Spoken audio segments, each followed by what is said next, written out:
ఇరుకిరుకు hostel గదులలో, cell phone ఒడులల్లో, ఇన్‌స్టాగ్రామ్‌లలో, యూట్యూబ్‌లలో, వాట్సాప్‌లలో చాలా తిరిగాం.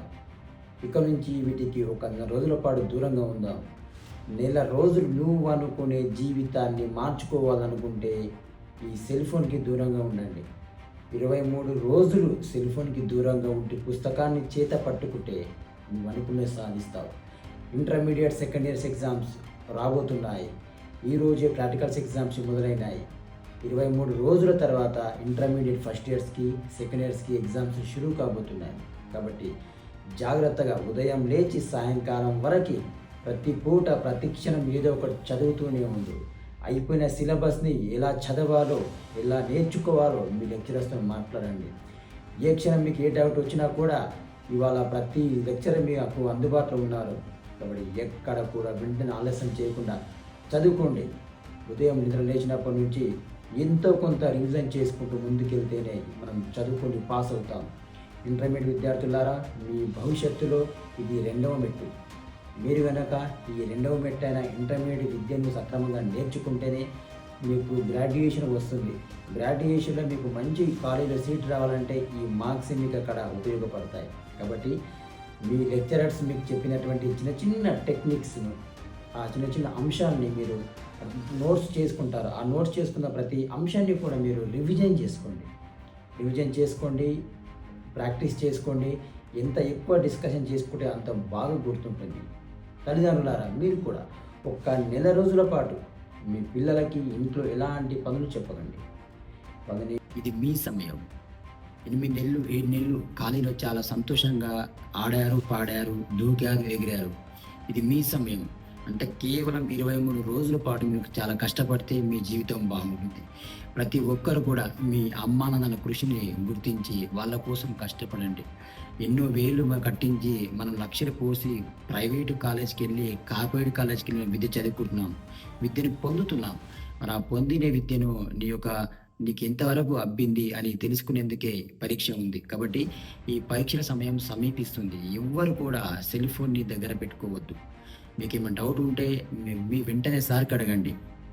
ఎన్ని డౌట్ వచ్చినా మీ సార్‌కి అడగండి. కానీ సెల్ ఫోన్‌లో కాలక్షేపం చేస్తూ పుస్తకాలను దూరం పెట్టేస్తే బంగారు భవిష్యత్తు దూరం అయిపోతుంది. కాబట్టి ప్రతి ఒక్కరు కూడా మీ భవిష్యత్తుపై ఆశలు పెట్టుకోవాలనుకుంటే, ఆశలు పెంచుకోవాలనుకుంటే గనక తప్పనిసరిగా ఈ యొక్క నెల రోజుల పాటు మీ జీవితానికి, పుస్తకానికి అన్వయం కుదుర్చుకోండి. లేదంటే మీరు ఎంతో కోల్పోతారు. ఇది తల్లిదండ్రులకు మాత్రమే కాదు, విద్యార్థులకు మీరందరూ కూడా చాలా జాగ్రత్త శ్రద్ధ పెట్టి చదువుకుంటే మీ భవిష్యత్తు బాగుంటుంది. ఈ మధ్యనే బోర్డ్ ఆఫ్ ఇంటర్మీడియేట్ ఎడ్యుకేషన్ వాళ్ళు ప్రతి కాలేజీలో హెల్ప్ అనే ఒక ప్రోగ్రాం ప్రవేశపెట్టారు.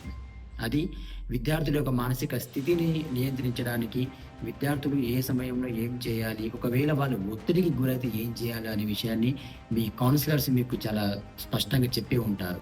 ఇలాంటి టెన్షన్‌కి ఫీల్ అవ్వకుండా చాలా జాగ్రత్తగా, ప్రశాంతంగా మనస్సునంతా ఒక దగ్గర కేంద్రీకరించి చదువుకుంటే ఆటోమేటిక్‌గా మంచి మార్క్స్ వస్తాయి. పాస్ అయిపోతారు. మీరే టాపర్స్‌గా నిలుస్తారు. మీరు ఎక్కడ చదువుకున్నా, ఏ కాలేజ్ అయినా, ఏ టౌన్ అయినా సరే, మీ తల్లిదండ్రులకి మీ యొక్క కష్టాన్ని ఫలంగా ఇవ్వండి. వాళ్ళకు అంతకు మించిన సంతోషం ఇంకేమి ఉండదు.